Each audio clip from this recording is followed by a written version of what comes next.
भारतीय प्रशासन सेवेमध्ये जेव्हा येता तेव्हा मला आमचे एक मसुरीमधले एक प्रशिक्षक नेहमी म्हणायचे की तुम्ही या सर्व्हिसमध्ये याचा अर्थ तुम्ही 100 मीटरच्या रेसमध्ये 5 मीटर आधीच पुढे आहात. कारण ते त्या वलय जे आहे ते त्या सेवेचं आहे आणि त्या वलयातून जेव्हा तुम्ही त्या पदावर काम करता तेव्हा साहजिकच थोडासा मानही मिळतो, तुम्हाला सन्मानही मिळतो आणि लोकांना त्या महिला अधिकारी असल्याबद्दल थोडंसं आश्चर्य वाटत असलं तरी तुम्हाला कुठे ते जाणवून ते देत नाही. परंतु काही ग्रुप असतात, काही गट असतात, काही राजकीय नेते स्थानिक पातळीवरचे असतात.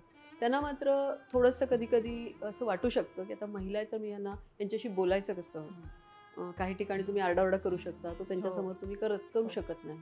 तर अशा गोष्टी असतात. पण मला असं वाटतं हळू सवय होते आणि तुम्ही पण आपण महिला असल्याचं कुठेही त्याचा एक एक्सक्यूज बनवलं नाही. ती कुठलीही परिस्थिती आहे ग्राउंडवरती. एखादा पुरुष अधिकारी ज्या पद्धतीने ती परिस्थिती पुढे जाऊन हाताळेल, त्याच पद्धतीने जर महिला अधिकारी ती करत असेल, तर मला असं वाटतं मग हळूहळू तो जो भेद असतो, जो फरक असतो, तो नाहीसा होतो.